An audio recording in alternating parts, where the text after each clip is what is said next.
Tattoo का पहला experience मेरा इतना खराब होगा मुझे बिल्कुल भी नहीं पता था। सडन से आई डोंट नो मुझे टैटू बनवाने का इतना अर्ज हुआ तो मैं कुछ भी डिसाइड करती हूँ ना तो वो मैं तुरंत करवा लेती हूँ। मैं और मेरी सिस्टर हम दोनों ही मिलके चल गए टैटू आर्टिस्ट के पास। तो रास्ते में मुझे सबसे पहला जो भी टैटू स्टूडियो मिला मैं उसी के अंदर चल गई। मैं सोची सामने ही है तो मैं करवा ही लेती। बट मुझे ऋतिक बार बार बोल रहा था मैं जहाँ से टैटू करवाया हूँ तुम वहीं से कर लो क्योंकि वो बहुत प्रोफेशनल काम करता है। बट मैंने सोचा एक बार ट्राई ही क्यों ना कर लेती हूँ, हर कोई काम खराब थोड़ी ना करता है। बट ट्रस्ट मी ये जो आर्टिस्ट था मैं इसको डिफेम नहीं कर रही हूँ बट इसका कर्सिम का काम मुझे बिल्कुल भी अच्छा नहीं लगा। और मेरे को जो आर्ट करवाना था ना उसमें कर्सिम का ही काम था तो फिर क्या मैं डायमंड प्लाजा पहुंच गई। ऋतिक ने जो वो बोला था उसका स्टूडियो वहीं पे ही मुझे है। ना अपना पहला एक्सपीरियंस बिल्कुल भी खराब नहीं करना था तो मैंने सोचा कितना भी कॉस्ट पड़ जाए मैं अच्छे से कर लूंगी। बट मैं जब उनके पास पहुंची तो उन्होंने बोला मैडम आप 1 घंटे बाद आओ क्योंकि मैं दूसरा क्लाइंट ऑलरेडी हैंडल कर रहा हूँ। एक तो ऑलरेडी 9 बज चुका था और उन्होंने मुझे बोला 1 घंटा वेट करो तो मुझे 1 घंटा बिल्कुल भी वेट नहीं करना था। मैंने बोला दूसरे आर्टिस्ट के पास चलते मेरी हैं। सिस्टर ने बोला दीदी 1 घंटा कैसे कट जाएगा पता ही नहीं चलेगा, घूम लेते कुछ खा लेते। बट मैं ठहरी जिद्दी मुझे तो अभी करवाना देन था। मैं वहां बैठ के देखने लगी नियर बाई में टैटू स्टूडियो है भी या नहीं। मुझे मिल गया था बट वो लेक टाउन में था और मुझे ऋतिक को बोलने में इतना डर लग रहा था मुझे वो लेके जाएगा भी कि नहीं। बट मैंने उसे जैसे ही बोला उसने बोला चलो चलो मैं लेके चलता हूँ तुमको जब आज ही करने का मन है। बट वो मुझे पहले ही बोल चुका था इतना रात हो चुका है अब तुम्हारा कुछ नहीं हो सकता। बट मैं बोली नहीं नहीं मेरे को जाना है और अभी करवाना है। बट मैं जैसे ही दूसरे स्टूडियो में पहुंची मैंने उसको बताया देखो मेरे को यहाँ करना है। उसने बोला ठीक है बट मैंने बोला अभी करना है तो वो बोला कि मैम आर्टिस्ट तो नहीं है।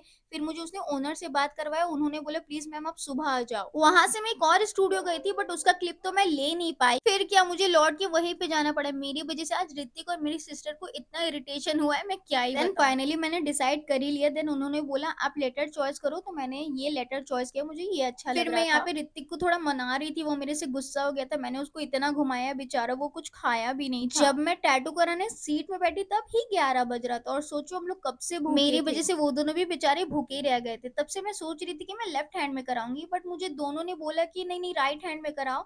तो फिर मैं राइट हैंड में ही डिसाइड कर ली कि हाँ मुझे राइट हैंड में ही उन दोनों ने बोला लेफ्ट हैंड में करवाओगी तो ज्यादा दिखेगा नहीं और राइट हैंड में कराओगी तो शो होगा। तो मैंने सोचा चलो चलो डन राइट हैंड में ही करवा लेते हैं। बट इतने स्ट्रगल के बाद मुझे अंदाजा भी नहीं था मेरा एक्सपीरियंस इतना खराब होने वाला है। मेरे जितने भी फ्रेंड्स हैं मैंने उनसे पूछा था कि टैटू कराने से लगता है क्या। उन्होंने बोला नहीं नहीं बिल्कुल भी नहीं चींटी की तरह लगता है। बट ट्रस्ट मी गाइस मेरे यहाँ पे जान निकल गया था। मैं तो रोने रोने में आ मैं गई तो थी। बोलूंगी जो लड़कियां बहुत सेंसिटिव है प्लीज मत कराना वरना मर जाने वाली बट रिजल्ट देखने के बाद ओ माय गॉड मेरा सारा दर्द छू मंतर हो गया था। आप लोग देख ही सकते हो कितना नीट निकल कर आया है। तो मैंने सोचा जब हाथ में भी सोचा था तो करवा ही लेती बट इस पर्टिकुलर जगह में मेरा इतना दर्द हो रहा था कि मेरा जान निकल गया था। नीडल का एंगल आप देख ही सकते हो। मेरे लेटर्स इतने पतले थे ना इसलिए उन्हें नीडल